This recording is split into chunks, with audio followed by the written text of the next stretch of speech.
Feeling a little out there? Like you're the only one asking the weird questions? You're not alone. Join us on the first Wednesday night of every month for Cosmic Fold Live, where curious minds connect with the hosts and with each other. And the connection doesn't stop there. On the remaining Wednesday evenings of the month, we premiere new episodes, and we're right there with you in the chat. Got a wild story? Call and leave a message at 928-288-2942, and we might feature it on the show. Stay anonymous, or don't. Your story matters either way. You're not alone out here. Welcome to the fold. What if you're not really your body? What if your body's just a container, a biological shell carrying something else inside? It sounds like science fiction. Aliens, experiments, consciousness being inserted into humans. But some UFO researchers have actually suggested this, that humans might be vessels, that what we call the mind or the soul doesn't come from the body at all. It's placed there, or connected to it. In that version of reality, your body is more like a highly advanced suit. It heals itself, it adapts, it feels, but it's still a container. And the real you might be something using it, which raises a slightly uncomfortable question. If that's true, who's driving? And are they doing a good job? Because if you've ever walked into a room and forgotten why, or made a decision you immediately regretted, you might want to have a word with management. But here's the strange part. This idea isn't new. For thousands of years, people have wondered if the body is just a vessel and something else is inside, looking out. So maybe the human container theory is just a wild idea. Or maybe it's a modern version of something humans have always felt, that we're in the body, but not entirely of it. And if that's true, the biggest mystery isn't what's out there, it's what's inside. Welcome to the fold. Hey, gang. Hi. Happy Wednesday. Happy Wednesday. I'm calling everybody containers from now on. Oh, great. I want you to call me a vessel. I'm Pandora's box. God, yeah, that's true. Oh, geez.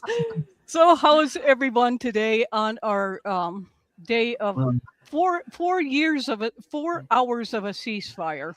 And they're right back at it. Yeah. Didn't last long. I don't know that there ever really was one. I think the Israelis just started going nuts as soon as, almost immediately, didn't they? After Trump surrendered. Thank you, Tiffany. Well, how do we even describe this capitulation on the part of Iran? I can't even say it with a straight face. I mean, it's ludicrous. It is. Totally. All of it is. But yeah. So if you felt that our news makes you feel like you live in a really weird world, let's talk about being containers. So I just pulled up some slides just because I was too lazy to write down notes. But sort of the brief history of the UFO thing going on. The government appears to be taking it more seriously. They've tracked 2,000 UAP cases and only explained 1,000 of those. Trump, of course, says there will be disclosure. See aliens.gov and alien.gov. And on the right, you can see what the website looks like. Right. Oh, man. So they're moving, one of the trends is that they're moving away from the term extraterrestrial and starting to call it terms like unknown intelligence and non-human interaction. There's a reason for that, like that book you brought up, Denise. Right. So I can't stand him. Well, he's an alien. You can just see it. Oh, come on. That's not fair to aliens. But that was a big buzz last week, where he claims that he was a part of a briefing that these are non-human entities, and he's talking about hybridization. Now, what he's saying can be verified, but it is coming from somebody high profile that was involved with the government. Any comments on that before I move to the next? I just find it interesting that he said that. Yeah, I Yeah. have a comment. Duh. I mean, the Pentagon has come out and admitted it publicly. Would they have to hit us over the head with a baseball bat to get us to pay attention? I don't understand. They talk about it openly now. What are you referring to? Who are they, and what do you mean exactly? They being the Pentagon, the government. It's this weird coalition of intelligence agencies, military, and political, right? Right. And science too.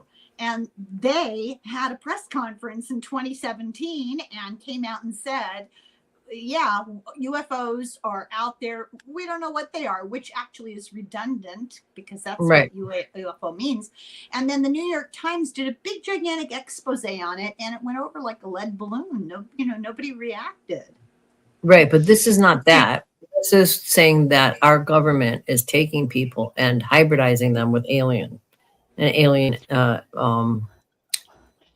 beings. Yeah. It's all under the same umbrella. There's so much information. Yeah, but this is a little different. Programs, yeah. Trade-offs of technology to allow right. them to experiment on people and animals. Right. It goes on and on, mind control. Right. Yeah, but this is like another piece. What it made me think of, because what they meaning Gates, and I've heard it from a couple other sources too, was that our government did sort of a trade-off kind of thing, so that for the bio and have assisted with some of these abductions for this hybrid program. And I remember in Sedona one time, was listening to this lady talking about she had gone through like one or two of these abductions, maybe even more, but she could only remember like one or two of them. And what freaked her out about it so much was that there were definitely like military people there. Yeah. That she could tell that they were human military people. And this was like going on in her backyard there. And, at this gathering I was at, it was kind of strange because I was invited and then somebody asked me to talk about my experiences, and I just felt like, don't say a word. It was weird. It was like I clamped up. I didn't want anyone to know whatever I had gone. Something about that whole thing was just so weird to me, but it just struck me about the military. So then when I was reading this thing that Gates was saying, it was like, well, that kind of makes sense. I mean, we've heard rumors about this, but it is interesting to me. There's a belief that a lot of people who are part of this whole thing, who have experienced whatever degree of interaction, including full-on, kidnapping and whatever, that they're given suggestions that they won't remember, and that feeling of like, oh, don't talk might be part of it. That's part of it. Yeah. Well, one of the things that, in the phenomenon and in my own experiences, especially when I lived in California, I had a lot of like missing time stuff and saw lots of UFO stuff. But I also had these dreams where I was in military underground places. And only when I lived in California did I have these dreams, which is interesting. And taken with and like put in these weird situations. And it was during that period of time when there was a lot of that, people.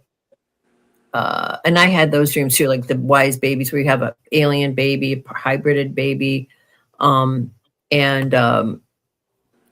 There was this whole, seemed to be sort of interest in reproduction stuff and all that. And it's not really happening as much from what as it used to, but it seems like there was definitely something going on there. And I think, whether, it was some kind of, whether it was the aliens or maybe an assist by the government or whether the government was part of it. I never really thought of it being part of the government thing, but so that's kind of an interesting revelation, if that's true. I think that's kind of creepy. It is, What you just said there reminded me, my late friend who you remind me of. She and I had a couple of these like missing time things. Right. I mean, and she was always she would get in trouble with her husband, who was furious because we would disappear for like hours and hours, and we only thought it was like 1 or 2 minutes, that we were Right. late. Right. And but she and her husband went to, what is it, Dulce, New Mexico, Yeah. where there's supposedly all that underground stuff. Yeah. I tell you, when they got back, she was not of her right mind for months. Just the energy of it freaked her out so bad, and it was giving her like these like alien nightmares Yes. and military stuff, kind of like what you were talking, like these dreams maybe like you get, or maybe you guys get, I don't know, but it really, really upset her. And she told me, she said, don't ever go out there. She said that energy is so bad that Right. I don't know how, and she started Wow. drinking heavily after that and all kinds of things, it really, and it wasn't that much longer after that whole experience that she had leukemia, diagnosed Wow. with leukemia. Oh, yeah. And then and so she was teaching like that for a while, because our health insurance is terrible in Arizona and school teachers are barely paid. And Wow. just to make ends meet, she's still teaching while she had leukemia, and Wow. the medication was giving her dysentery. It was so hard on her.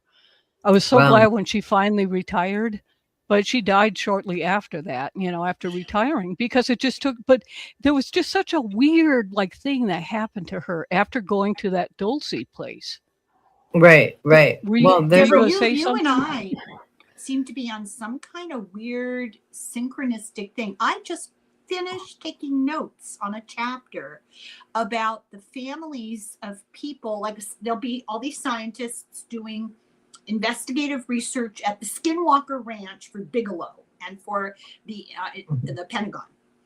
And so it was always the father. The father would go and do this research. When he came back home to another state, his wife or his child would come up with some sort of autoimmune disorder that didn't run in the family, that nobody had ever had before. Inexplicable things. And not just one story, but story after story after story after story. And not just Skinwalker Ranch. Dulce. There's another ranch that is in that general area. What's the name of it? I can't remember the name of the family. But all the places that would ring a bell if you heard the name of them, the Roswell, for example, something like that. People who interact with it too much seem to take sort of an infection home with them, and it manifests as autoimmune disorders, and it starts out like you've been exposed to radiation. And especially if those blue orbs are involved. Like this one couple, one of the famous physicists was driving with his wife, and a blue orb flew in the car and came between them and just lightly brushed past her. She lost all the hair in her body, on that side of her body, and started having all these symptoms of like leukemia, radiation poisoning, something like that, and ended up with Hashimoto's. Right. Oh, Wow. Yeah. Well, and this area here is very much, because I was, the Roswell will come up tonight, but, Roswell is only like a 3-hour drive from here. It's pretty close. And the terrain is all very similar, all of these areas. And I know some of the things that we, that Carrie and I went through out here even too, were just like crazy, wild kind of stuff. The time thing was really weird. Yeah. That we kept having that happen. Yes. And but Lorimar brings up, I just watched a video about the CIA and MK Ultra, and it sounds similar. Yeah. People experimented on without their knowledge or permission. Such a good point. Yeah, that's just not right. That's but I agree with you, Denise. It seems to have tapered off. It's not, like the 90s. It seemed to hit 80s and 90s. There is so much of it, and you were talking about your friend kind of losing her mind. After this experience with my friend and missing time, she really lost her mind. She was never the same after that. She's actually, I think, currently in a mental hospital, but she really went off the deep end, and she was immediately like, as we were kind of coming back onto the freeway, she started talking crazy and like, they're touching me, they're watching me, and all this crazy shit. And I was like, oh no. And she never came back to where she was before that. It completely threw her off kilter. And Oh my God. that was kind of that particular, whatever happened. I have no memory of what happened during that thing. I mean, I've tried to do some hypnotic regression stuff, but I still never really got to it, because it was, I wasn't bothered by it. I mean, this is the thing, I think, because I had experiences since as early as I can remember. And ironically, I mean, I think I told you guys that I had all kinds of strange diseases as a kid that they could never figure. First of all, how I got tuberculosis. I also got this weird autoimmune thing right around the time, right after I had the moth creature thing, this weird thing. But also I had this weird autoimmune disorder where I was sick for like months with a fever, and they tested me for everything. They couldn't figure out what was wrong with me. I've had that happen multiple times in my life where I just start getting fevers, so nobody can figure out what's wrong with me, and it just sometimes they resolve. Eventually it resolves. But So I think you're implying that you've been exposed to something, right? something, or I wonder sometimes too if, like, when you have contact with these beings, they're from somewhere else. You know what I'm saying? Mhm. And they would have Yes. other bacteria and things like that. I remember very specifically during the period where there was a lot of activity and I was having a lot of experiences. Field trip, yeah. I Where was thinking the same thing. We should all just go stay with Deborah and go to Roswell. yeah, really, that's true. Oh no. I've Yeah. been to, I've been to Roswell, and it, I don't know. I didn't really feel that much from it at all. Right, It's more Right. intense out here than it is there for me. right. Just talking about field trips, because it's so commercialized now that Yeah, it right. just kind of, Lost if its they, vibe. yeah. Are Yeah. you in traditional Native American land? Yes, I'm near it, very near it. So You we've gotta got, read this book. well, yeah, We're and some of surrounded the by it. things, yeah. And so, the Hopi ladies have told me some very interesting things, but we've got Hopi here, Zuni, Mhm. Navajo, Apache. Right. Like Bove said, we're surrounded, and I Right. work with them quite a bit. So yeah. Sorry, my internet kind of went down for a second there. It's Oh, I like didn't fun, notice fun, fun. I didn't notice. I didn't notice. It was okay. Yeah. It was all right. Yay, we Um, didn't notice. We're used to glitching. Yeah. I didn't exactly. do anything from what I could tell. The thing I was going to say was that during this period of really a lot, I mean, excessive, bizarre stuff, there was a weird smell. I could smell on myself all the time. It's really impossible it would really upset me. I'd be like, what is that smell? It was like this weird, acrid, I don't know if anybody else could smell it, but I could smell it on me, and it Yeah. really freaked me out. That's how you know something's real or really happening, when there's like weird physical after effects like that. Like that house I told you about. When I was a child, we moved into this house and there was a smell, and nobody Right. else could smell it but me, and it drove me Oh crazy. yeah. And, Right. and then I found out much later that anyone who lived in that house had this string of tragedies. It was so Right. weird. Yeah. Right. For Yeah. me, But one of the things that shows up, and this is going to sound so off the wall, but these huge white owls show up. oh I yeah, heard that that. Kind of that's in a screen memory. conjunction with it. That's, It's that's what? that's probably a screen memory. Okay, That's a yeah, because screen they show up before when the UFO things happen, and so How I'm big sure big are the owls? they're huge. They're like probably 4 or 5 feet. Yeah, They're that's a huge. screen memory. That's That's a screen. actually that's a gray. Yeah, that's not What- an owl. Your mind So is anyway, turning. going out to my ranchette Yeah. one time, You're I've seeing never probably seen grays, one of but they're those. Yeah, themselves like and that. But anyway, when I came, that's when my friend Chris was staying there, and she was just terrified. And I could see like the clouds Yeah. were like roiling really weird, and I could see Yes. like this glint of silver underneath that. Uh-huh. And poor Chris was just, I mean, I had to drive her like 3 or 4 hours, like immediately back home because she was just Right. terrified Terrified. over what was going on Wow. out there. So Yeah. yeah, I've seen those huge white owls. And then Yeah, that's speaking of there the, are no natural giant owls that are 4 feet tall. You know, so yeah, they were until so then I was on a water rights kind of thing, and so I was with the Zuni, right, and they're more of a matriarchal culture. right. And so I was like the only woman representing the non-Indians, and they kind of took me in, and I hung out with them. And so we were like hiking around looking at these different water features, and the Zuni women, one of them asked me, she said, "You've seen the white owl, haven't you?" Hmm. And I said, "I have," because they knew about it too. And they Right. said, "There's something very evil out here." Yeah.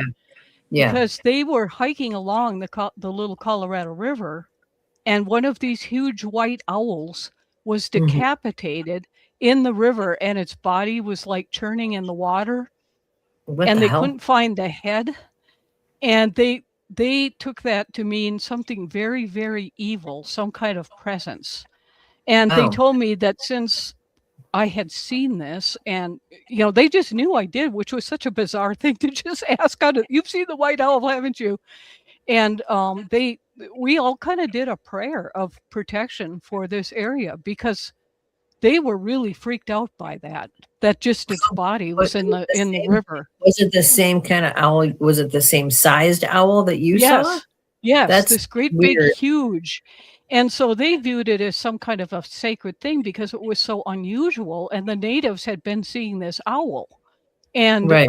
then when it was dead and in the river, it just for them it was evil. Evil had Right. slaughtered it. It's Wow. very interesting, what their belief system was. But it Yeah. was like I never told anyone about this owl because I didn't think anyone would believe me, and I'd get No, back to that's my not a common- ranchette. Yeah. Yeah, Yeah, and that- it would sit on the fence post, and so it made it even higher because it was sitting on the post out there. Right.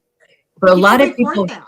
a lot of people report the white owl, like a tall, really 4 foot around UFO stuff, but it's most likely, it's sort of your mind kind of turning the gray into something you can kind of relate to, Yeah, yeah. because Yeah. it's like, they look similar kind of to owls. They have the big eyes, and They'll be they're driving along and suddenly their car Right. stops and they look out and there's a gigantic owl in the middle of the street. right, exactly. And Yeah. I've seen them like fly at my windshield, and it's kind of Yep, like that yep. is like, okay, I know something's out here. It's like one of my signs are these white owls. Yeah, owls are really, they always come before something bad happens. That's been my, I've seen owls every time there was some kind of deception or something bad was about to happen. They're messengers to warn you about something. That's been my take on them. They always warn you, like they're coming to tell you, be careful.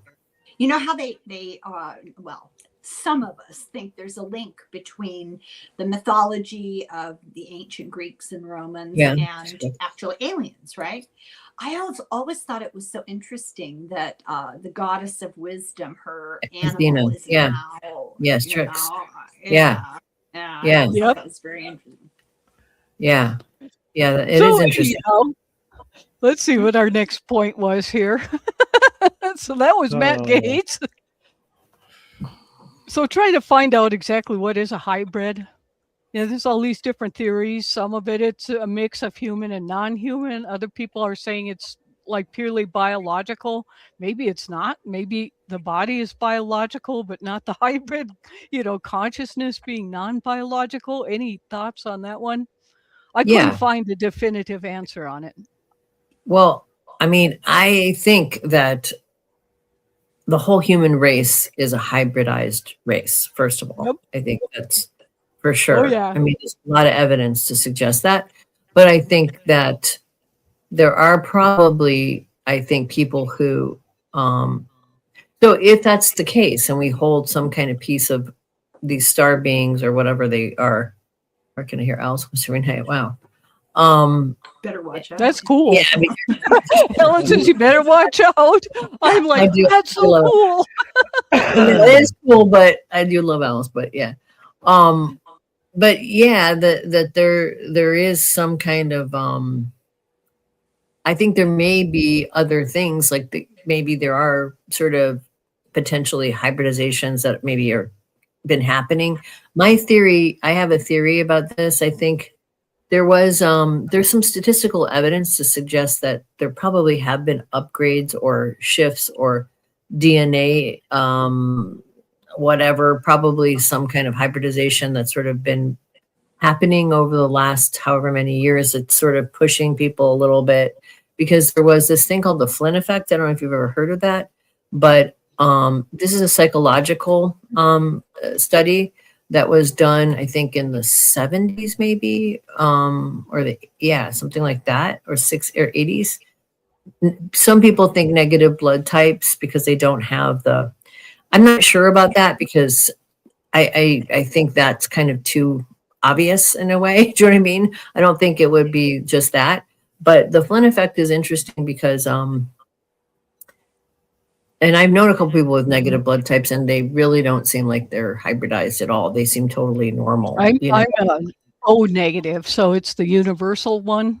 Yeah, that can't take anyone else's. That what I've heard, the O, if it's an O negative, tends to lead towards some of that kind of, because we can't take blood from anyone else, but we can save everyone else. You're missing the part that's like the positive thing means positive for the thing that runs in monkeys. I can't remember what the name is.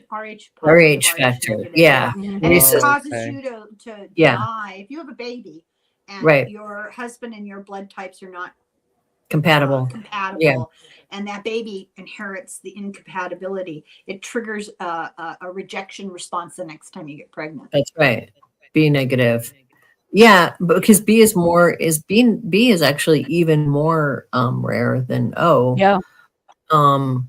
Yeah, and I mean, I don't know. I mean, that could be a factor. I've known a couple people in the UFO kind of community that had RH negative blood types, and they didn't particularly seem like they were like necessarily hybridized, but I mean, they were fine, but I mean, well, in our times of economic woes, Tiffany and I can make a fortune selling our blood. Exactly. Negative. So get back to this Flynn effect thing. I want to hear what you were saying. So the Flynn effect was a study done, I think it might have been in the late 70s or early 80s. And basically it tracked IQ measurements, and they showed a huge bump in IQ actually starting like in the 50s and 60s and 70s when people at that period of time, and it was statistically completely anomalous, like and it actually changed the bell curve for IQs, so that if you were actually born in like 1920 and had an IQ of 140, your IQ would actually be less if you were tested in 1960 or whatever, 70. So that's a weird thing. And why did that happen? There's also this thing called the Big Bang of the brain, where all of a sudden human brains just got enormously bigger for no apparent reason. There's no, so there's these kind of things, these anomalous things that are not clearly like, obviously there's no real reason necessarily we can point to. They're not like, I mean, other animals don't all of a sudden get bigger brains or suddenly become a lot smarter for no apparent reason. But it's interesting that it happened after the nuclear age when so much UFO stuff happening, and all of a sudden people's IQs are being born and they're so much higher. And you start having all these interactions with ETs and strange, like people being taken. And I think that the fact that they take people from families often generationally, maybe some kind of hybridization program that they intermix into the basic general population to shift the collective consciousness and kind of, you know what I mean, over time. So I think they've been monkeying with us since they messed with us way back when, hundred thousands of years ago, Yep. whenever it was. Yep. And they are kind of keeping their eyes on us. I think that You're we're gonna like our video tonight. It echoes much of what you're saying. oh, interesting. Oh, okay, cool. So is it a good thing if Am I you've here? been taken Yes, and you are. hybridized? Yeah, we're all kind of on the same wavelength. What? Yeah. Yes. Is it a good thing or a bad thing? Is that what you're wondering? I Is think it a it's good thing or a bad thing to be hybridized? And should we be insulted? we already or- are. We can't really do anything about it. I don't That's think. that's not the point. I mean, I want to know what I should be aggrieved about. I was Okay. or I wasn't. Okay. Well, I mean, it's probably a good thing because we were probably hominids that were not as we are now. So we did probably gain a lot. No, I mean, on a personal level, I guess I asked the wrong question. Are people selected for hybridization randomly, or are they selectively chosen because they have something unique about them? No, I think probably I think it's probably a genetic experiment that follows family lines those families interbreed with the rest of the population and hybridize everybody. So Except for the English royal family. they don't marry outside their own, so they can't. No, they're trying to protect their unique genetic. I think it's probably like everybody is being hybridized, I think so. even though those particular individuals are the direct contact, it's still filtering out to everyone else. Does that make sense? Like everybody's so they're randomly picking people up off the street so that they eventually will have the results of the hybridization everywhere. Yeah, I think they probably target certain types of families that are open, that can maybe are more psychic to start with, that can communicate with them and not be afraid. And then those people interbreed and connects with everyone, and then it filters into the genome, Hey, Joy. Natural stuff. Hey, Joy. Yeah. Good to see you there, girl. Works. Well, I read this article in National Enquirer years ago, how you can tell if you have alien blood, like how you can tell if you're an alien hybrid. One of them, you'll be happy to know, Denise, is if you have red hair. Oh, wow. Okay. I was really excited. I used to have red hair. I was very excited about that. And the other one, what was the other one? It had something to do with blood type, but I don't remember what the it's blood O type negative was. blood. Probably negative. Blood and red hair. RH negative blood. Yeah. I'd read the same thing. It was I personally think that everybody is a hybrid of some type or another. Yeah, right. My theory on some of these abductions is that this is going to be dark, but it's just like we are on a path of self-destruction, and they're trying to save as much as they can. I think that's probably why it got ratcheted up after the nuclear age, where all of a sudden we have the Flynn effect and all these abductions happening in the 70s and 80s, trying to kind of get us not to do that, because a lot of the information you got as like and it goes across the board of all experiencers. Almost everyone got information about climate change, about environmental stuff, about nuclear weapons and nuclear war, and everybody got the same messages. So clearly they're trying to warn us off of this path. Yeah. Somewhere there's a cosmic sperm bank. There probably is. And cosmic eggs. I actually I agree with that, Helen. I think that's true. I mean, what do you mean by a cosmic sperm bank? What do you mean by that? A cosmic sperm bank? What do you mean by a cosmic? They take gametes from people. They get people up in their little airplanes, and they take sperm and they take eggs. For sure. For sure. And they keep a lot of them. I'm sure they do. Yeah. Yeah. And that might be even where humans got the idea of freezing eggs, or you know what I mean? It may have come from having that kind of an interaction. I think there's something to that. Yeah. Yeah, you're right. I do too. They take eggs and sperm. Yeah, for sure. I thought someone was going to say, and they also take fetuses. Yes, they do. Yeah, they do. Yeah. pretty wild stuff there. Okay, so Yeah. here, let's see, what's our next? So human containers. So the theory is the body's a container, consciousness is an occupant, possibility of multiple intelligences. Then I pulled a little Linda Moulton Howe video that reminds me so much of some of the stuff Denise says. So you guys ready to see that? Sure. Yeah. Yes. Okay, it's about almost 7 minutes. So, but it's interesting. I cut it as much as I could, but it was like, okay, let's get to the core. This is good stuff. We have an attention span. Military It's okay. source knew about my home box office TV project that took me to Kirtland Air Force Base on April 9th, 1983, where I was shown an alleged briefing paper for an unnamed U.S. president that said, quote, "These extraterrestrial biological entities manipulated DNA in already evolving primates to create Homo sapien," close quote. It's like what you've said, isn't it, Denise? My military source said that was true.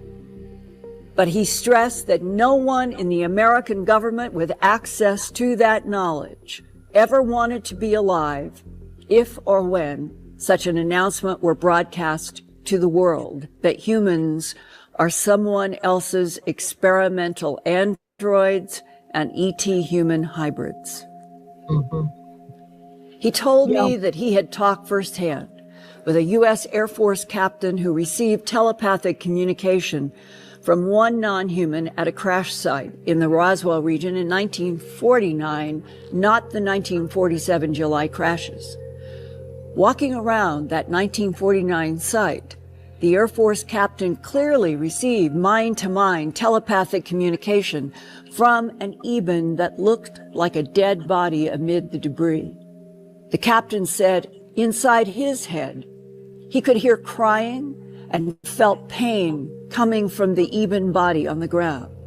Realizing there was a live creature communicating telepathically to the captain, higher authorities officially assigned the captain to live with the entity called EBA-1 at the Los Alamos laboratory in New Mexico until EBA-1 died of unknown causes on June 18, 1952. That Air Force captain who lived with EBA-1 said the ET told him that reincarnation, the recycling of souls, is the machinery of the universe. The captain also said that one of the most important telepathic transmissions that he ever received was, quote, "We made you. We put you here on Earth, but you have to live it," close quote. When I asked my Washington source what he thought that meant, he told me, quote, "Linda, the key to everything is ET creation of human ET hybrid body containers in which alien life force and consciousness can be placed." But he did not understand the big agenda. Abductee Linda Porter told me when the praying mantis and the Eben-type beings were showing her the light tube cloning resurrection technology, that she understood it was vital to keep some soul entities in human body containers. That's like what for you saw, specific lengths Denise. of time. Yeah. But it does not explain why Homo sapiens sapien must be used to make hybrid body containers to perpetuate alien life force. This is my third book, Glimpses of Other Realities, Volume 2, High Strangeness, that was first released in 1998. Not long after the publication, one night in Philadelphia where I was living, I answered my ringing phone. The deep male voice on the other end spoke without introducing himself. He said, quote, "I thought you should know that your new book has stirred up a hornet's nest at MJ-12 in Washington. Congratulations." And then the deep voice hung up. Since the early 1980s, after the TV broadcast of my documentary special, Strange Harvest, I have received valuable insights from 2 different government agency men willing to hear my questions about the alien presence on Earth and why that alien presence seems so focused on genetic harvests from humans and animals. One man was retired in Washington, D.C. The other continued assignments in the Southwest.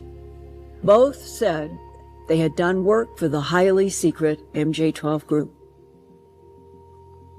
They both emphasized the gray-skinned Eben types with the pear-shaped heads and almond-shaped dark brown eyes are different from the smaller, thinner grays with triangular faces and large black slanted eyes.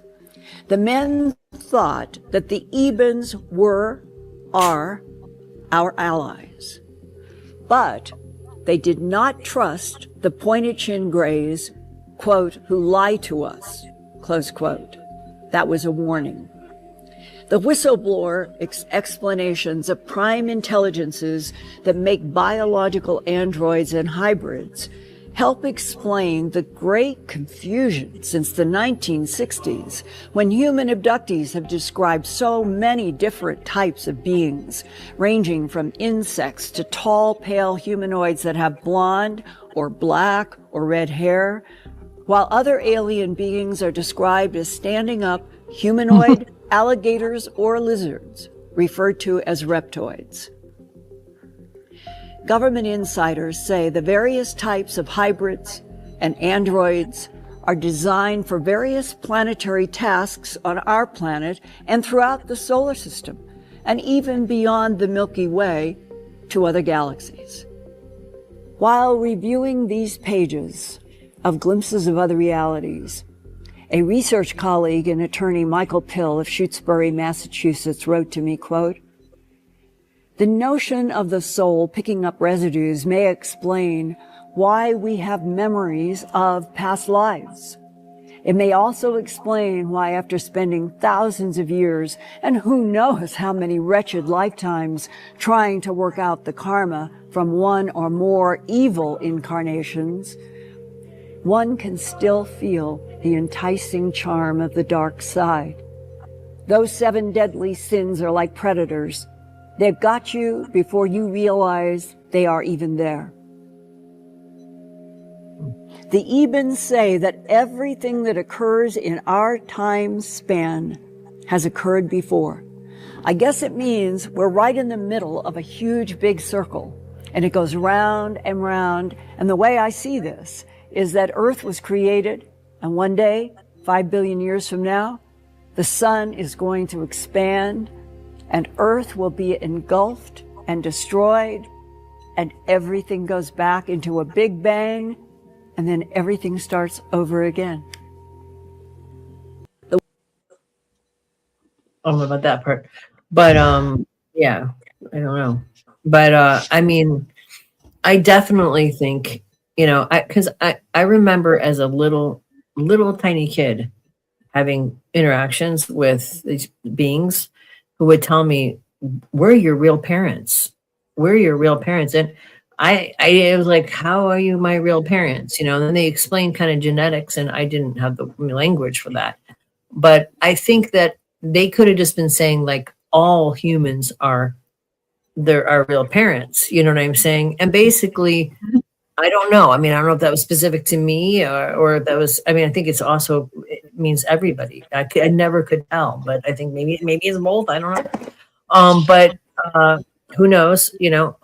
But I think as I was having the multiple experiences, and I was very confused, why is this happening? And I remember having this sort of moment where I thought, they have been doing this. These are the old gods. These are the old gods. I didn't read that. I had that epiphany. Yep.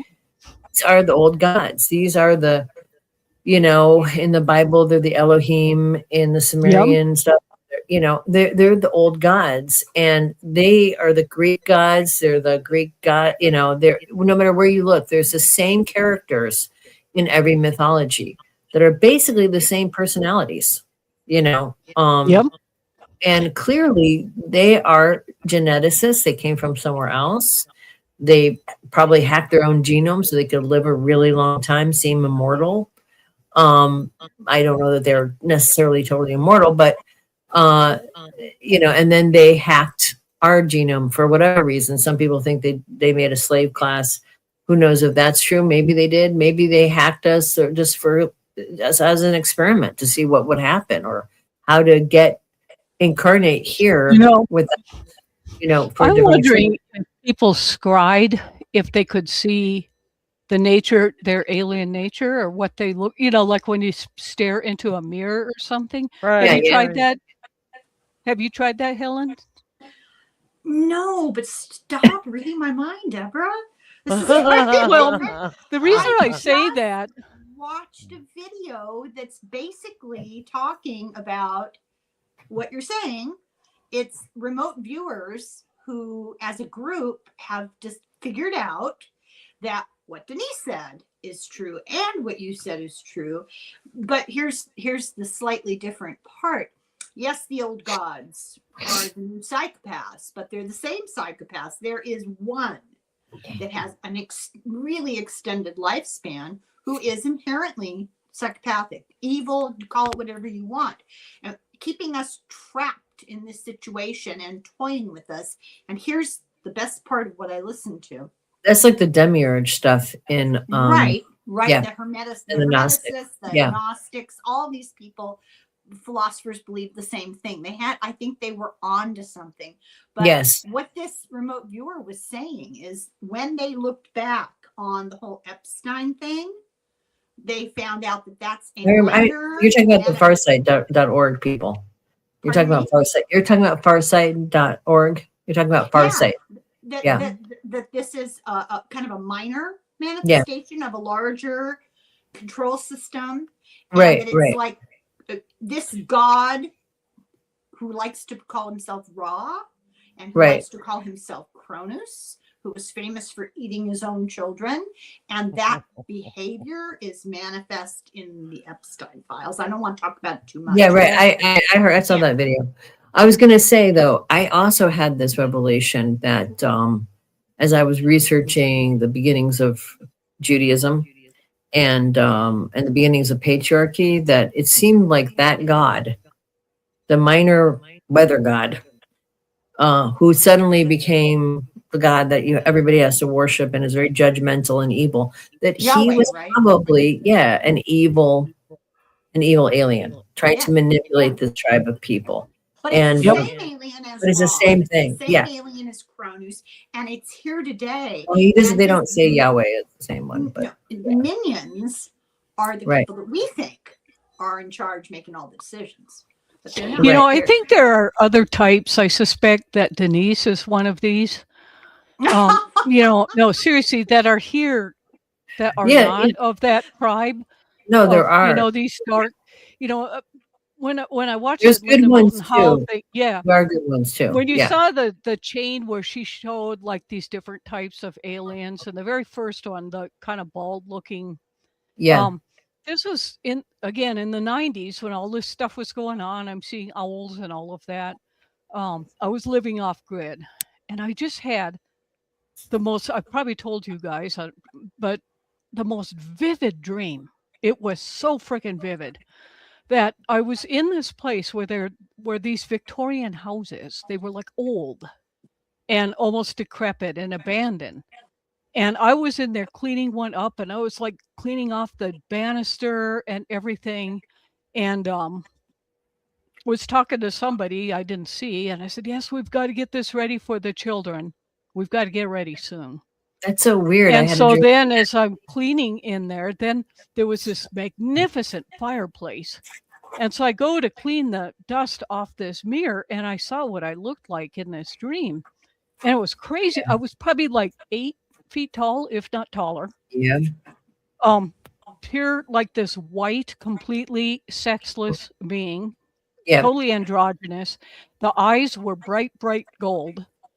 And I had these huge ears. That was the only thing that looked different from her thing. Right. The ears were so big that in my dream, my same like whacked out sense of humor, I'm like, ooh, ear cuffs would look good on here. So I get out of bed, like still in my dream, and I go to look at myself in the mirror in my bed. You know how you like in dreams and sort of back at the same time? They're like, and then I looked and it was back to me, but I was like still like phasing in and out of that being for a while Right, until right. I kind of came to. And what was so strange about it was that now I'm living off grid, so my only entertainment was Art Bell on the AM station. And I Right. swear to God, like a night or 2 nights later, he, you know how he would do open line sometimes, and Yeah, all yeah. these people started calling in saying, I'm having these wild dreams that we have to save the children and we're getting a place ready for them. You And know, so go ahead.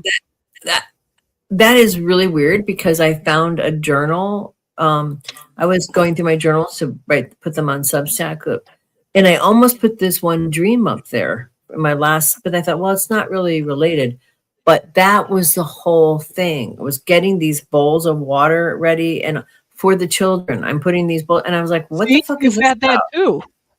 Yeah. What period of time was this that you had that dream? This would be probably like 93, 94, somewhere Okay. early 90s when all that stuff was going on.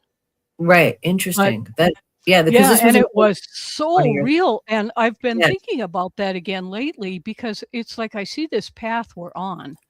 And Right. it's like, okay, maybe this is why we're here. Not that I'm no better than Everything is anyone here. else, but that Right. is my All of us. yeah. mission for some reason, is to save the children. And that's why the news lately has bothered me so much. Yes. I I think almost I had a even heart told attack. Helen this.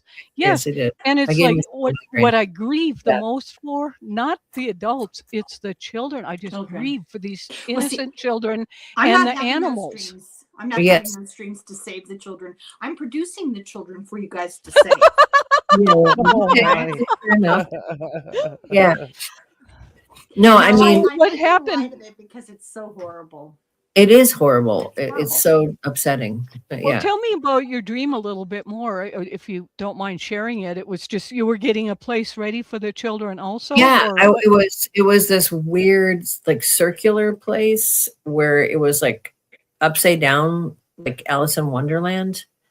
And I was Mhm. putting out these bowls of water and preparing the place for the children. And I thought, well, this was like over 25 years ago. I look back, it was a time frame was like early 2000s or something like that.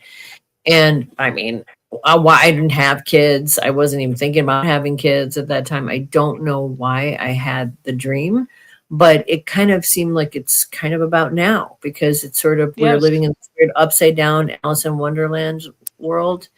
And it was, and just that you said that, it was like, that's what it's written in my dream journal, was the same exact words.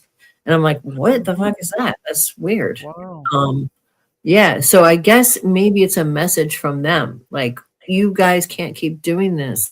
And I mean, I told you guys about that really weird out of body experience I had where there's all kinds of activity in my room, and I was not sleeping yet. I was trying to fall asleep, and I was taken out of my body, and I went through this tunnel of all these crazy alien, I mean, can't even describe it. And I was on this spaceship, and there was this massive, like Ferris wheel kind of looking thing, Yes. that glowing little boy inside of it. And there was like an ET, and it was obviously some kind of reincarnation machine. And I got really freaked out. Like, what in the actual fuck is going on? Is this some kind of message? Because, like you said, there are good ones here. And I believe a lot of people here right now, my feeling has always been, this is what I've been told by the beings. I've talked to many different types of beings, as you know. They've always told me there were lots of people incarnated in human bodies in this lifetime who were from other places. Me being in my past lives are pretty much on other places when I've done past life regressions. And the reason being is because of this shift and wanting to make sure that humanity can survive it, and trying to kind of get in, only way to shift the zeitgeist, to get the collective consciousness to move in the right direction, is to be part of it, because you can't actually, you can't interfere from the outside. So you have to come here and shift consciousness to move it towards peace and love and community. And so many people are here. I think there are millions and millions of people here. I don't know how many, maybe 10% of the population. I don't know. A lot of people probably don't even know that that's what they're doing here. But I think there are I was told that someday I would be put in a position where I'm supposed to be out in the public and people are supposed to come to me who are like that. And I've had so many people come to me for readings who had that same message and who had these experiences and who were told, but they don't know what to do. It's like there's not like a thing you do, you know what I mean? It's just being here and resonating and being part of the collective consciousness and trying to influence it with your mind and with your heart and with your being and with your energy that shifts Yeah, it. if you're coming from a place of good intention and love, you don't Right. even really have to be aware that you are. You don't. Exactly. It contributes to the total. Right. You're kind of like, if you think about it as a gelatinous, big, giant human brain, and you're basically, there's a cancer and you're sending the white blood cells, just by you're energetically doing that. There's tons of people here who are doing that. Some people are aware of it, some people are not. But I think that's a lot of what people are doing here. A lot of people tell me, I don't know why I'm on this planet. It's like, you're on this planet probably for this purpose. Not because you necessarily did a bunch of stuff in a past life. Not everybody is here for that karma stuff right now. That's my take on it. That's exactly. I've always, And it's to witness the horror and then to react out of love. And that reaction is why you're here. Right. And to try to, right. Yeah. All of that for sure. Yeah. Right. I think so. It struck me so much that so many people called Art Bell like that same, so many people were having that exact same thing. Yeah. So it's like So how weird. many of us were just like, and I've had this I know this is just going to sound nutty, but I've always had like this thing of I don't want to take on any more karma and then get stuck again. Yes. Same here. And Same here. for that very reason, I have avoided relationships. Yeah. Not having kids. Actually, I can't have kids. Right. But there's something. It's and when I'm in a precarious. remote area. And then I started seeing some videos that confirm this because I was thinking about this like a couple weeks ago, and then all of a sudden I'm seeing all these videos where people have chosen to do that. They live very remote. They're kind of by themselves to kind of stay insulated because it's so easy to take on that karma and then you're stuck again. And God knows I've created enough bad karma in this lifetime. I've done shitty things, so I know I have some. Well, here's the thing. I mean, coming in, and I knew this as a kid. If you volunteered to come here, is this from somewhere else or anything like that? Last people who did, that you screw up, you can get stuck in the karmic cycle, even if you're not, even if you're coming for good intentions. The same thing with people who are in the Buddhist tradition, where they are the bodhisattvas. Every time they come back to try to help, they have to really be careful not to get stuck back into the karmic cycle. It's not very easy to do because being a human is so freaking difficult, and it's such a difficult, heavy, horrible place. It's such a dense. I feel like I've been screwed. Look at the size of my family. Oh my God! No, I'm totally serious. It's horrifying. No, you maybe brought a lot of healers. I mean, you're a good person. No. Trust me on this. Case study in dysfunction. There's just that's terrifying. Now I'm really depressed. Don't be depressed, because the other thing is, what the other thing about karma that I figured out is karma is absolved through forgiveness. That's what Jesus was teaching. So if you can forgive people for doing bad things, and you don't have to hang out with them anymore, but you can truly forgive them and let them go, and you can do that, then you cut the cord and you can be free. It's funny you would say that, because I've had this conversation with people a lot lately, and people get really mad at me when I say what I'm going to say right now. I feel sorry for Donald Trump. I feel really sorry for him. I do too, yeah. Well, you guys are the good ones. Yeah, I feel bad for him too. It's sad. Freaks people out when you say that. There's no excuse, and he's terrible. Yeah, he's a monster. Yeah, of course he is. But I still feel sorry for him because of what he's a wounded child. He's never moved beyond being a wounded 2-year-old. When I see him, that's what I see. I agree. I 100% agree. and it is sad. But you know, when you do as much damage as someone like that, you know, you build up such a dark, energetic. I don't even know if he's really fully human anymore. I'm not sure. I don't think he It is. doesn't seem like he is. Yeah, I think he's Yeah. been sort of taken over by something very dark with the So power. Darcy, Come out of his mind. Yep. Darcy says, and that's the key. She's got empathy. I don't know if I feel like I have a mission. I want people to be better. And I'm someone who always tries to help, but I don't feel it like a mission. I feel it like empathy. Very important point. We just had a big thing about empathy in the interview section. Tiffany says, I think ET is special needs. I actually kind of that's agree fair to with that. special needs people. Special needs Yeah. people are generally not evil. Right. And truth is evil. Well, I think at a certain point you do enough bad things and you really do kill your light. And like I looked at Donald Trump's aura, like I did some postings of that. It was very muddy and gross the first time around, but now I was like walking the dog the other night and I asked, can I look just, I'm gonna get in this guy's head because what is going on? All I could see was black. It's like he's not even there anymore. There's something else going on. And he's just gone totally to the dark side. You know, he's you know, I don't know whatever soul he had. Maybe maybe he had a walk-in situation, or maybe he's just so demented that, you know, he's not fully there anymore. Or maybe he's just killed his own light. I don't know, but he's all dark.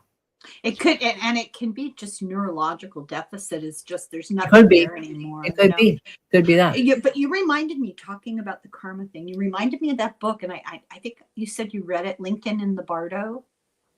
Yes. He's got a new book out. Wait, say that again. Wait, say that again. He has a new book out. The author. The author of what? No, I'm sorry. My brain had a fart. What did you say before that? Yeah, I had a brain fart. I was trying to read that and look at you. Okay, yeah. Lincoln in the Bardo. Oh, Lincoln in the Bardo. Okay. Yeah, by a guy called George Saunders, and he's got a new book out called Vigil. And right. This conversation is basically about those two books. This new book is about the death vigil at the bedside of an oil executive who's dying, and what coming to terms with his life as he's dying. It's going to be good. It's not out till July, but I'm already on the list. She's on the waiting list. Let me read a couple comments here. Tiff says, I know that souls attach themselves to special needs. Souls may not be the word, but yeah, something attaches. You don't have to be a special needs person to have a soul attachment. Right. I have you can be a totally normal person and have a soul attachment, a spirit attachment, or you can make your own kind of. I've seen that too, where people, they become attached to their own darkness. It's like they can't let it go. It becomes their identity. So yeah, I mean, there are people who have they're more vulnerable special needs people. If they're you have to protect them more psychically than you do, because they are naive about stuff like that. And that way she's not wrong. I think that you really have to be careful with people who are special needs and who are more open, more vulnerable, because they're like children, and children can get attachments because they play with what they think is another child, the spirit child, and it's really a demonic kind of negative entity. You know? Yeah. So Darcy says, maybe souls return to the universe energy before physical death. She says when they're bad enough. I also think if they're good, a lot of times you just leave before the physical death is my sense. I think what she's saying is that they go back to just being background energy. Oh, just like, okay. Like sort of dissolve. Background energy, and they don't, they dissolve. Can't happen fast enough, in my opinion. Something attached itself to my daughter when she was young, and an old chiropractor was able to get rid of it. Don't ask. All I remember was that I felt like an out-of-body experience. Yeah. I mean, it's easy for things to attach to people that are totally open and, you know, and they walk into stuff and they invite it in without knowing that they're inviting it in, and then they're cooked for a while. One of my daughters had an invisible friend. And this invisible friend, I mean, I don't know how much of this was in her mind, because she would say if she did anything wrong, she would blame this invisible friend. Right. But so, I'll tell you, sometimes That's very convenient. She wasn't my first child. She wasn't my second child. And she would do things that were naughty. And it would be very apparent to me that her denial was really sincere. It wasn't just, I'm a 4-year-old and I lie about everything. Right. There was a degree of sincerity and frustration in her denials. No, her friend did it. I have often wondered, because, you know, psychic ability runs in my family. My mother used to, you know. Sure. I sometimes wonder, you know, if there was something. Yeah, it could be. College, it could have been a poltergeist situation, and she was telling you the truth. Who knows? You know. Yeah. Mm-hmm. Yeah. Okay. Well, let's see. What's the next thing? So this idea about being vessels, containers, isn't new. Gnosticism. I pulled up the definition of it. If you guys want to hear it. Sure. Also, okay. Because I'd never heard of Gnostic containers before. So it's like, let me see if I can pull this up. So in Gnosticism, the concept of a human container refers to the physical body and material existence serving as a temporary, often restrictive vessel, as Laura is, or prison for a divine spark or soul. Key aspects. The divine spark, Gnostics believe that humans contain a piece of the ultimate God, a divine spark that has fallen from the spiritual realm into the material world. Physical matter as evil is one of the principles. Unlike mainstream Christianity, Gnosticism traditionally views physical matter as inherently flawed or evil. Consequently, that born in sin kind of stuff, right? Consequently, the body is seen as a lowly container or prison created by an inferior being to trap the spirit. Right. The goal, That's the demiurge, the fake god. Yep. That's what it says. The goal of liberation, the purpose of human life in this view is to achieve gnosis, direct spiritual knowledge, which awakens the soul to its true origin and allows it to escape its physical container upon death. And so then it categorizes different humans. According to Gnostic thought, they're the pneumatics. Those are people who are aware of their divine spark and capable of liberation. Psychics, those who possess a soul but are primarily driven by their mind and emotions. And then the Hylics, those who are purely material and identify entirely with their physical container. Right. Then there's the Kardashians, and they're a whole set. Oh my God, I love her. I love you, Helen. Can I put in a little plug here? Yes. I did a couple of videos and an essay on Gnosticism because I just finished covering a whole book on it. And so if anyone wants to know a little bit more about it, there's a video on my channel. But that whole trapped in your body thing, you know what it's parallel to is the Buddhist idea of, giving up ego, relinquishing ego, turning your back on the material world and moving towards right. I mean, that's the idea of detachment. Don't attach to this body. Don't attach to this world.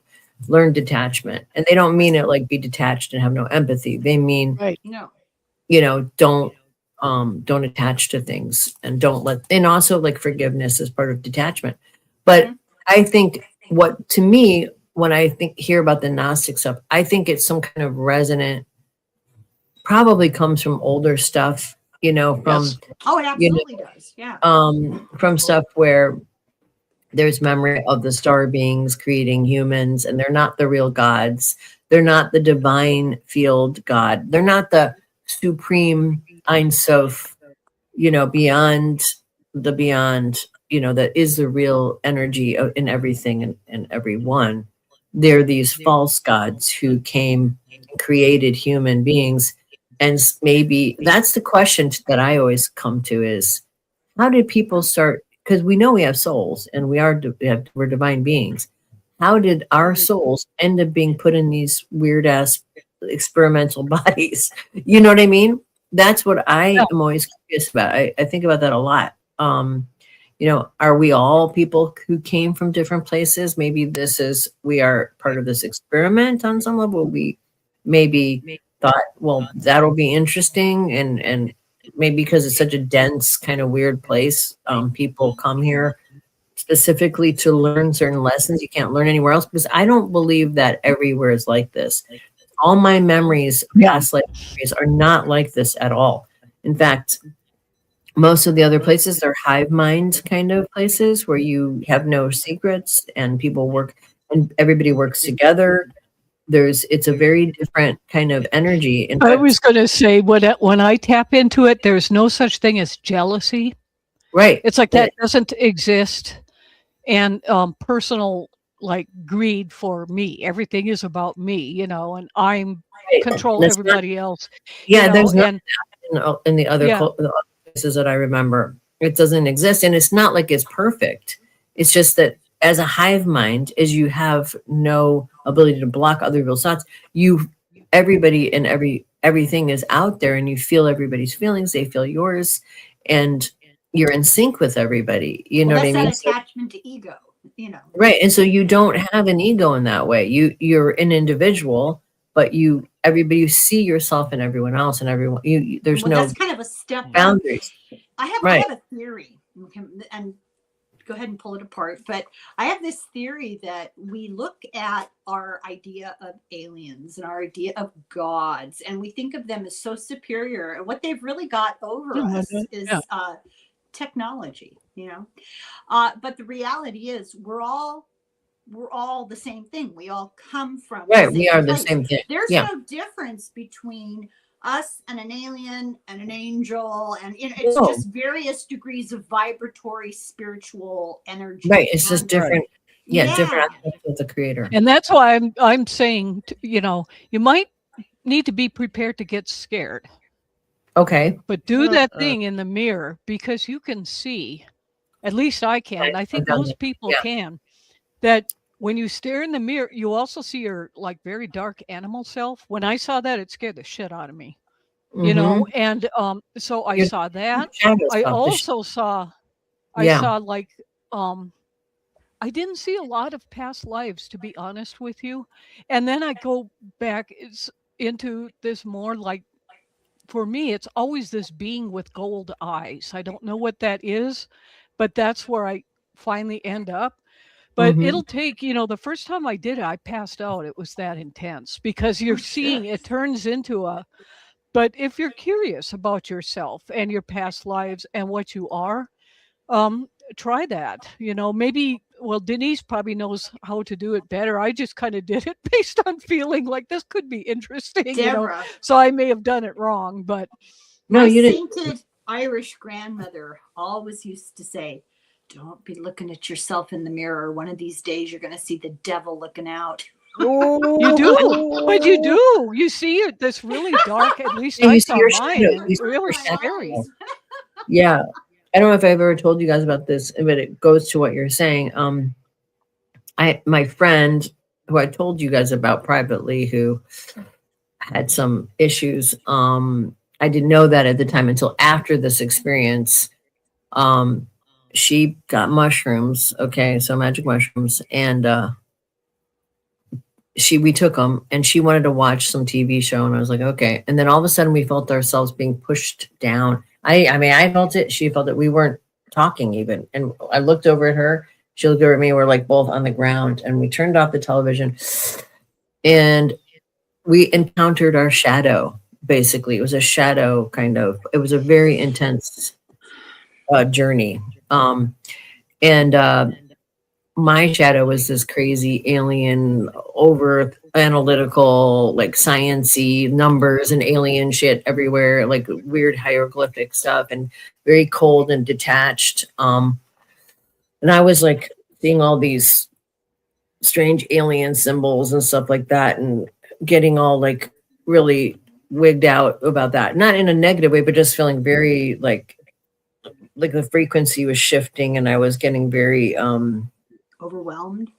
yeah, and just sort of like really detached and feeling like I don't know how to describe it, but like realizing this is my dark side, that I can get too detached and be too analytical and have to know everything. And I had this weird, this maybe this alien lifetime that bleeds through that maybe is kind of negative or something. I don't know. So I was trying to figure that out. And she goes to the bathroom and looks at herself in the mirror. Okay. She's in there for a while I'm freaking out with all these alien symbols. In front of Sounds like a party. yeah, like, I've been to some parties like that. What a party. So she comes out after like 15 minutes, and she was so dark, so evil that she scared the fuck out of me. And I looked at her and I go, "You could kill someone." And she goes, Yes. "I know." Yes. And I was, oh my God. And she had this very visceral, just intense anger, psychopathic kind of energy. I was scared of her, and I wouldn't interact with her. And I kind of was trying to get away from her. I'm thinking, this is my shadow. I mean, I would not purposely hurt anyone. I realized that my shadow was so hyper curious that I could accidentally hurt people or hurt something because I was so curious about it. I could pick it apart and destroy it, but it wasn't a purposeful kind of hatred, kind of evil, that she was like a serial killer vibe. And I was like, oh my God. Finally, my husband came home and I was like, oh, thank God. And he took us out to like the circus. It was so weird. But anyway, Like, this is one bad trip. it was a bad trip. It was so awful. And it was just like more creepy, weird stuff. And I was like, I just couldn't get out of it. But that was the turning point when I saw her shadow stuff. And it was so dark and so deep. But that was my first experience with the shadow side, with like everybody And has. so we all have them. And when I saw mine, the intent was to pull in the lighter side and to deal with that shadow. Right. To start to transform that. Right. And it worked. Integrated. But yeah.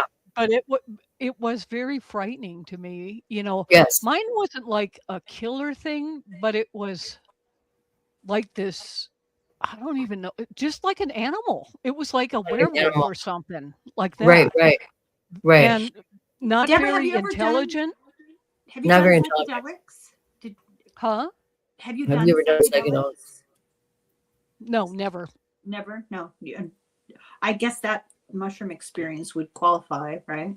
It was, yeah. I mean, I didn't normally do them. I mean, I had done them. Right. No, I didn't. That was one of I made really around her. I did more than ever, but I think I probably did like 3 or 4 times total.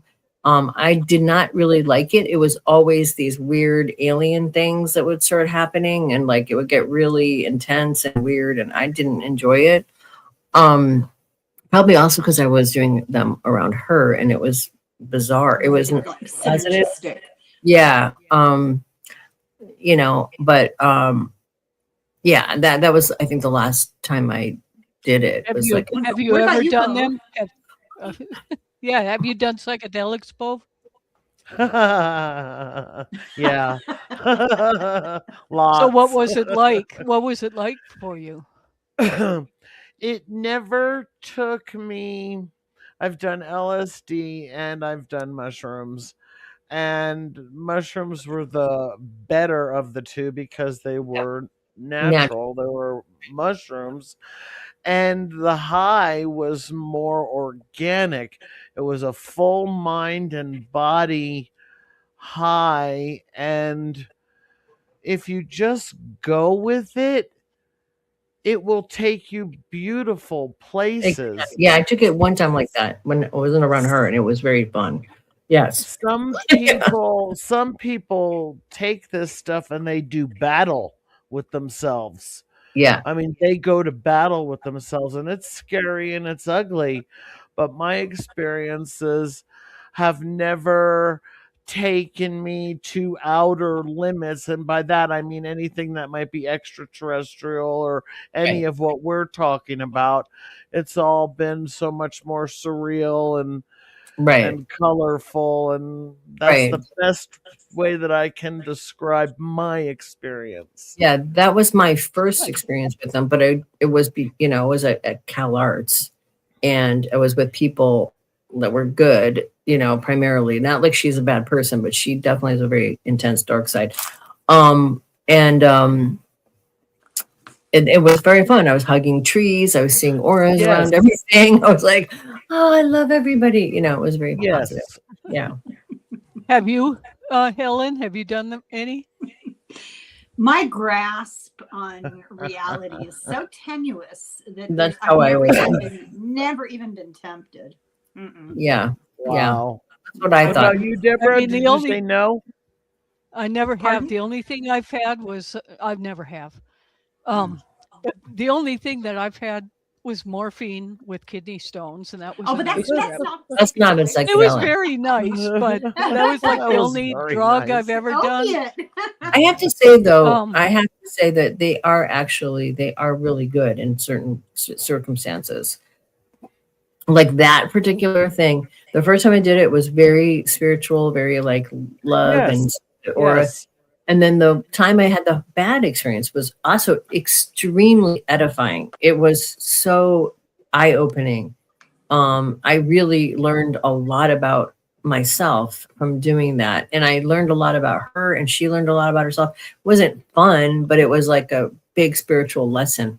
So I think they're actually good to do in small amounts every once in a while in your life when you're going through, you need some kind of insight, but I don't suggest doing them every day. That'd be stupid. But Yeah, I don't can be ascribe really good or bad to them. I think it is Right. an individual thing. For Right. me, I mean, I'm hanging on to sanity here with my You're fingernails. not. You're not. You're very yeah, good. together. But You're- I mean, away without ingest. I know my friend Gary. He does them. He does peyote, and that's like a really Yeah. cool thing. Yeah. Um, Mhm. But for me, like a sweat lodge, just being in that probably triggered the same Yeah, it's a kind similar of thing. thing. Yeah, Yeah. that creates a psychedelic kind of thing as well. Yeah, I Yeah. mean, to the point where I was speaking, I was speaking Sioux perfectly and Wow. could see things. So, for Wow. me, it's like I You can could get there by natural things Yeah. like that too. Yeah. Yeah, I'm just so Do- allergic to everything. It's like I'd be scared Yeah, to take there's that that and have an too. allergic reaction. Yeah. Yeah. Have you heard of DMT? Terrence McKenna was doing a lot of that. That's an interesting one because he said it talked to him, and like he saw the machine elves and all this, and he came up with all these wild ideas that were really interesting while he was doing it. So the thing about those kind of natural ones, they seem to be, they don't really hurt your brain or anything. They don't do any damage, but they do seem to be almost sentient in your body. Like they do feel like there's something else there in a certain Or way they access something that we're usually not in touch that we're with. not. Yeah, they open Uh-huh. something. Yeah, they're quite interesting. I don't know. Yeah. So we've Sweat got lodge, some Deborah, comments. Let me run these comments real quick here. Okay. Ooh, People are nice enough to stoners. comment. I want to acknowledge Yes, these. So yes. Tiffany says, I don't think our bodies are weird. Honestly, I think we are amazing. And before now, couldn't imagine that anything beside God could have made us. Well, speak for yourself. Darcy Yeah, says, feeling funny. vaguely, all the world's a stage and we are merely players. Yeah. I agree, Yeah. Darcy. Yeah, for sure. Crystal Blue, I'm 65 and have never looked into a mirror in my dreams. I'm gripped with fear in the dream and won't look. Wow, that's interesting. Oh, yeah. Well, that experience that I had, I mean, in a dream, looking in a mirror, that was the only one it's like I've never had I've never looked in a mirror. a sense that I was a being or doing something to Eve. And that dream was so by chance that I happened to be cleaning, not even knowing a mirror was behind Right. it. I think I Right. was being Interesting, shown. huh? Yeah. So I didn't know that. And then when I saw it, it was like, so I think I was being told something in the dream to Right. do that. Message. That makes sense. But I think Crystal Blue, other than that, I don't know of anyone who's looked at a mirror in the dream. I've so- never even been presented with that as an option in a dream. Yep. You Yeah, know, I've never really heard of it as a thing. Yeah. Tiff says magic mushrooms are supposed to be fun, and laughing so much you pee yourself. that's Oh, true. well, I don't need magic mushrooms for Really that. are. Yeah. Darcy says, I don't know if I've ever looked into a mirror in my dreams. I ask for dreams about past lives to help me with current life situations, but that's about it. Note to self, stick with button mushies.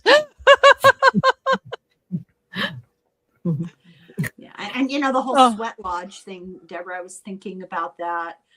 You know, I think it's a little too exercise adjacent. You know what I mean? It's, For you. Yeah, I don't. It's- Well, it is and the pretty- thing is, Yeah. Pardon? It's hard on your body. And you need to do it with natives who know what the hell they're talking That about, they not know these exactly. whiteys that have their Right. I mean, you think I things killed down a in bunch of people. Sedona on. That one guy killed, somebody died in it. People that They don't- died. Yeah. There was Oh, one it time when I was already living too out. hot most of the time anyway. I just don't know why I would invite it. There was Where he one was time talking I was living out off grid, and some people were staying out there, and they had invited me to a sweat lodge. And I'm actually really picky. It has to be with Native Americans. And I said, no, that it just doesn't seem right, trying to be nice about it. And then they just on and on and on. Well, you can at least go and, sit outside or whatever. And finally I relented. So the night before, it was just that we were supposed to go. I woke up the next morning and it was like, man, my back is all wet. What is this? And I looked, and along my back there were three claw marks, like three claws had gone down, and my back was just, there was blood all over the place from it. God. And Oh my God. so I was big. just like, you know what? I cannot go to this thing. And they're just like, oh, you're just being negative. That's the thing. People just Yeah. like, oh, you're negative, you're judgmental, whatever. Yeah. I said, well, I'll They go think- and I'll just observe, but I am not going in Yeah, that sweat you lodge. There's tell them something you're not right about it. negative. Right. Not be negative. So- You're Well, so I went and I just kind of sat afar and just Right. watched what was happening. And of course, some whitey that thinks they know what they're doing was Right. running it, and people were getting sick. Somebody almost had a heart attack. It was like one of these, and then somebody else had Oh my this God. personality change and got real weird, like what you were talking about with the Right. shadow. And they don't know what they're doing. And so then No. people come in and they take on this stuff. And whatever the hell this claw mark, I don't know why that happened to me, but maybe had I gone in warning. there, whatever had clawed me or what, it was just like, oh my God. And that was the only time, you hear every once in a while people get bit or claw marks. That was the only time for me that I had like a claw mark. I mean, and I was bleeding. It was all over my sheets and everything from it. It was really bad. That seems like a stark warning not to warning. go. Yeah. Like you shouldn't have gone. Yeah. Yeah. Or at least not. Well, don't go. And I knew, do not Yeah. go Right. inside this sweat lodge. So, Yeah. when Right. you meditate and when you do these things, I say even when you pray, Yeah. I think the reason they say when you pray, do it in your closet, it's because you're opening yourself up, and you really need to be careful with what energy you're Yes. associating with, because when you're open like that, that's where you get these attachments and this stuff. So Right. be careful who you do that stuff with, Somebody needs to tell Paula White, the pastor to Trump. Oh, geez. Somebody needs to tell her that Jesus said, when you pray, go into your room and shut the door. Yeah. Yeah. No, That would Well, be and I nice. think that's why, and I'm not here to bash churches or whatever, but I have No. a hard time in will. the energy of those. And it's like, like my friend Chris, we would go and, we went to a couple funerals together, and she's like, we have to sit in the back. The energy, because she passes out from the energy in there. It is so intense. Yeah. And so I was thinking about that. And so if you're going to open yourself up to prayer or meditation in that environment, and you're already a sensitive, what is that going to do to you? Self. Like even sleeping. I mean, I do a lot of protection before I go to sleep a lot of the time, because I get so many weird things happen in my sleep. Like about 5 years ago, maybe 4 or 5 years ago, I woke up and there was it was kind of a reptilian creature choking me. And I was actually choking, and I was like, get the fuck off me. And, I woke up and pushed it away. But, you get weird. You're vulnerable even when you're sleeping, and you have to kind of, I do protection for my daughter every night before she goes to sleep, just so nothing messes with her. And I do it to myself too, but then sometimes sometimes you do so much protection that you don't even get the good guys coming in. So I have to be careful not to go too crazy with it. But yeah, you really should do some kind of prayer of protection before you go to sleep even, I think. So Well, Priyanka, it's we got a few comments. Let's give these. Priyanka says, does anyone else think dogs are really humans trapped in dog bodies? My pup is so human-like, it freaks me out at times. Yes, I do. Yeah. I look Yeah, at they can. that too. Yeah, Cooper is a person. I totally get that. Helen, I hope you don't mind. I didn't want to be rude. We just have quite a few comments here. So we'll bring I'm you glad. I didn't mean to interrupt you like that. Oh, no, just anytime. Okay. So Tiff says mushrooms are fun, definitely organic, and laughing so much makes me want to try them. Tiff, They can be. I'll have an allergic reaction, end up in the freaking hospital from it. Crystal says, I don't know, Priyanka. Dogs seem so much nicer than people to me. That's true. That is true. Most of them are nicer than most people. That's probably true. Well, the only ones that are not nice are the ones who are mistreated by people. That's true. You're right. Yes, Priyanka. Darcy says, yes, Priyanka, I've been a dog in the past. It's hard to explain, but I get into an intro reel for Past Life Dreams, and there are 2 dogs in it. Wow. Oh, how cool. How interesting. What Maybe those are like your guides or something. Yeah. Could be totem animals. Yeah. Yeah. Joy says, I just have to say, I have never laughed so much as mushrooms or LSD. Tim says, hell yeah, I would jump in at the test. No, it's okay. I get it. I don't normally have those. I don't normally. I was only around that one person. Darcy, watch a cool documentary about, how do you say ayahuasca? And that's the closest I've gotten. Yeah, I saw that too. It gives you diarrhea. Why would you? Oh, you vomit too, I think. You vomit. That's right. You throw up. And you no, Gary, I think Gary did it. He had some real interesting stuff with it. DMT, the spirit molecule, the documentary about it. Yep. Yeah. Yeah, it's pretty interesting. So Joy says, I'm afraid to do anything since I got old. I get that. I know. It's a one-way ticket into the next dimension. Right. Crystal tried marijuana about 10 years ago and had a horrible trip. What a disappointment. That's nothing. Yeah. For me, I have just severe allergic reactions. I tried it, but I could take it.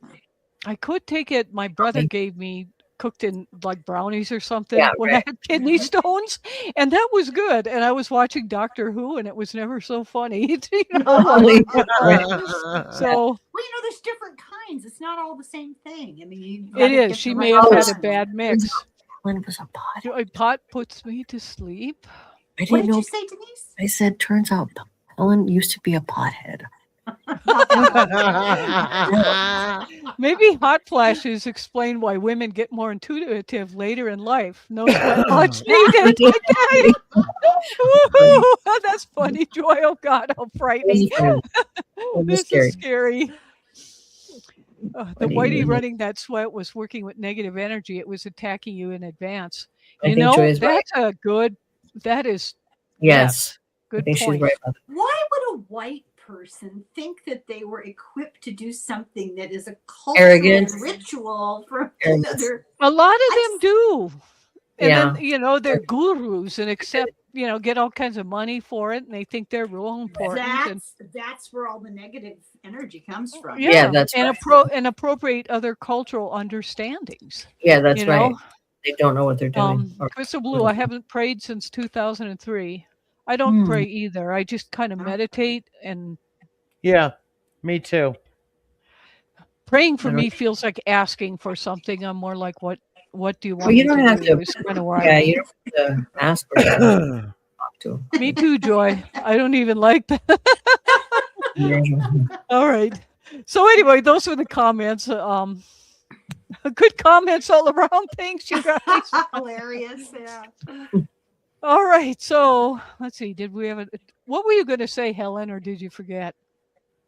Oh, I don't know. What were we talking about? It must have been really Yeah. important. Okay. So kind of. Well. Oh. God. So sort of what these ideas. So the possession traditions are religious. When you talked about containers, and then some people say that like walk-ins, like entities entering bodies, or maybe mediums too, to an extent. So J.D. Vance says that these aliens are demons. There has been a Takes one to really know big one. push. Yeah. Denise really tuned into that in advance, because that seems to be the zeitgeist now, that they're really pushing in the political and podcast thing, is this demon theory. Right. Seems to be big, and it's like floating up with politicians. Even what secular shows, some of it is talking about that. Oh. More theories of the hybrid. It's not necessarily physical DNA. It could be more of an influence or coexistent, and shared consciousness. It could be all those things. Yeah. So the real question is, are we observing them, or are they already here inside the system? Yeah. And then some things I wanted to mention so I don't forget. May 2 is American Empathy Day from the American Empathy Project. If you go on the Cosmic Fold page, we've got a really wonderful interview that Helen and I did with Jake Villa. And he is like one of the directors at the American Humanist Association. Just one of the sweetest, warmest, kindest men I think you'll ever hear. Wasn't he nice? Oh, Anyway, God. that interview is up. And so if you haven't seen it, check it out, because I think it's really important. And he gets into the importance of, I think it was Darcy who brought it up somewhere. Maybe I don't feel a mission, I feel empathy. Yeah. And I think she's right on. And he really gets into how empathy is a part of our evolutionary process, even from a secular scientific way of looking at things. Joy says, I really like that guy. I'm glad you watched that, Joy. Thank you. So Wasn't if you he guys the haven't seen it, nicest person? Yeah. then we have another one coming up. I'm going to try to premiere it maybe tomorrow with oh God, I forgot. How can I forget his name? Tom Quinn. He is a 2-time Emmy nominee. And it's about his very, very funny oh, okay. This is off, but can you do Antarctica? I am so curious about that subject. Oh, that's okay. We'll put that in there. Maybe we can mix that one, and Bove had mentioned somewhere about Atlantis. Maybe we'll do a couple of those different things. Yeah. Okay. So then kind of scheduling stuff. As a lot of you may or may not know, I also run a business during the day that pays for all of this. And I work in environmental law. And we are in a very, very severe water crisis right now. So my hours are really intense. So how we're reshuffling some of this is the first Wednesday of every month, we do the live like this one that goes for quite a while. But then our other Wednesdays of the month will have pre-records, and the chat will be open just like what it is here, but it's pre-recorded in case I'm trying to get a freaking court filing done or something. And so we'll still have the same interaction, the same fun, the same whatever, but that's kind of how we're going to do that. This live will be the first Wednesday, then we'll have same topics, all that kind of stuff will continue.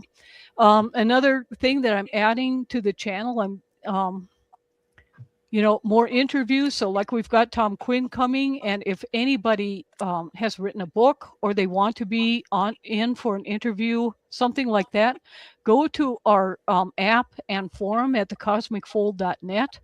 There's a thing right there, and you can just click my name on there, and it'll send an email to me.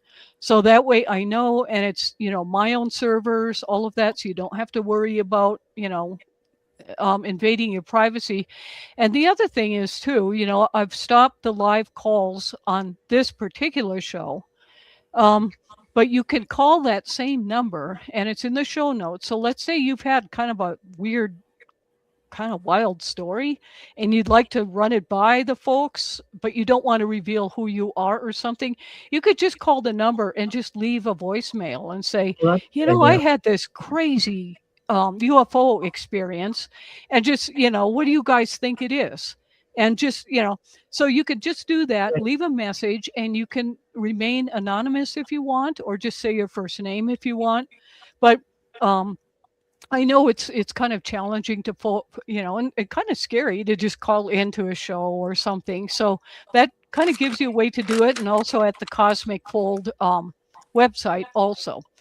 The Paranormal Highway, I'm amping up a bit because YouTube is a visual thing, and these Right. stories I pull from a lot of newspaper archives and things like that. And so I'm animating the whole thing to just give these stories the flavor and the music that they deserve. So our closing tonight will give you a taste of what that is. So I welcome participation from everybody, because I want you guys to feel like this is your place to share stuff too, you know, and not, Right. you know, because I Cool. think everybody has had experiences and insight. And if you have show ideas, go to the Cosmic Fold Net or just type it in the comments here below, and we'll incorporate that. But I want to make this inclusive and add in other voices, like the American, you know, like Helen said, she had never heard of humanism before.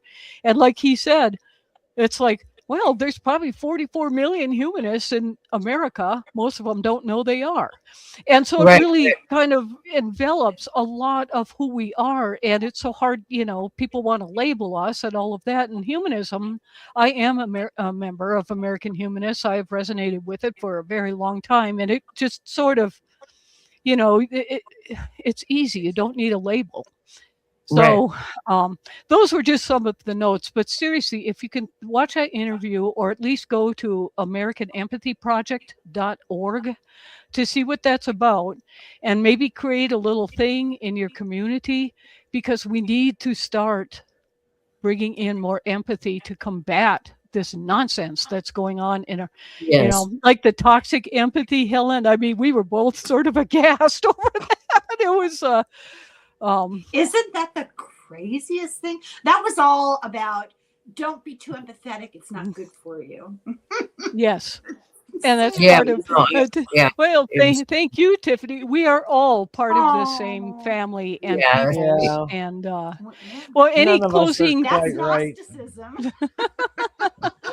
so any closing thoughts on I've kept you guys here for almost 2 hours on I have on the container concept. Yeah, go ahead, Bo.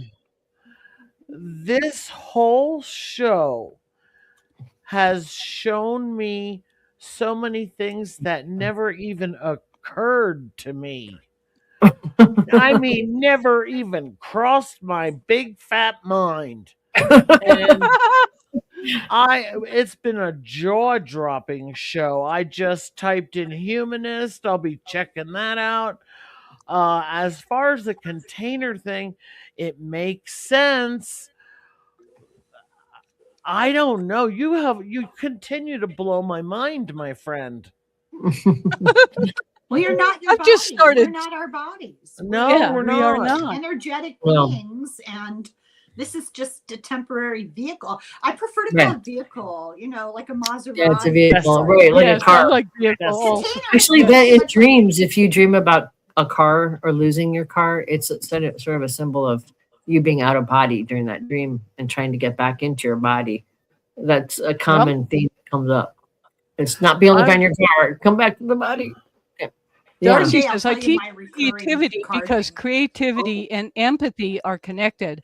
Yes. Yes. I it is. so agree. And I think spirituality and creativity, it opens, Are connected it opens too. Yes. everything. Actually, You all are the more creative art empathetic, the more come from spiritual traditions. That's They, right. they all, Yep. they all come from So, that. so here's a plug. Join me tomorrow at 1:00 Pacific with Tarot Dash, Gerald of Tarot Stash. Once a month, Oh we yeah, get he's fun. together. Oh yeah, the knitting. We knit. Yeah, that's Oh, fun. cool. That's- Not a lot I of work knitting during gets those done. times. yeah, he's For sweet. He's real? They're so Right. Seriously, blue. bring my Thank you. knitting? yeah, just join. Yeah, Just knitting. sit and watch. cool. Yeah, it's fun. So We yak. Well, Gerald is the youngest of 12 children, and I'm the oldest of 12 children. We figured out that we're actually brother and sister. We got separated in the crowd. I love that. Crystal Blue, thank you. That's very kind. I love this show. Since I got here late, I can look forward to listening to the first part. Well, we love having you It's join. I always love nice empathy. To see Crystal You get to and Joy validate and what you are thinking by how Laura others Moore. or places are feeling or sending out. That's Yeah. true. Yeah. Well, There's an endless we need for appreciate empathy. all of you so much. Next Wednesday will, I'm sure, be something equally as weird. I can't speak for everyone here, but I will definitely be in the chat. And Helen and Denise, tell everybody your channels and Substack so they can find you.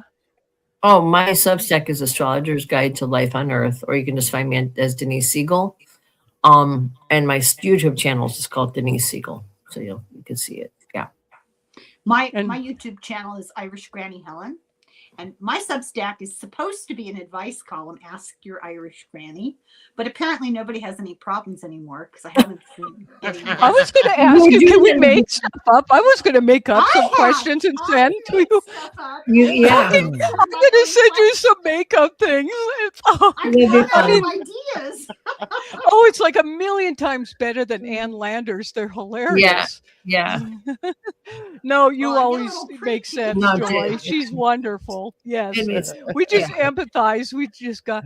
So anyway, I want to thank you all so much. What a fun night. This was fun. Yeah. Thank you, Bove. Yeah, Thank you, fun. Helen. Thank you, and thank Thank you you, all, Deborah. audience. Thank Okay, you. we'll talk soon. Helen. And here's All our right. show Good night, on my Saturday. friends. You're coming. Thank you, Deborah.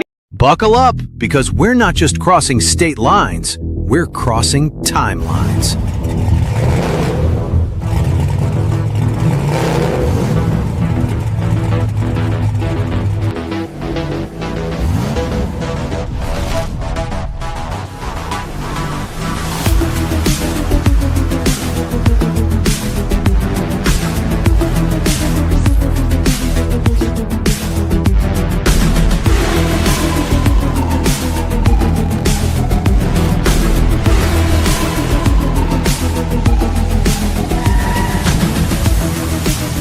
Every mile has a mystery.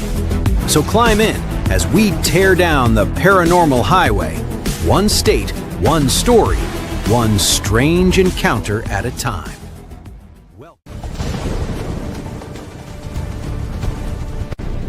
Onward into the storm! Faster! We must press on! The heavens rage, but we endure!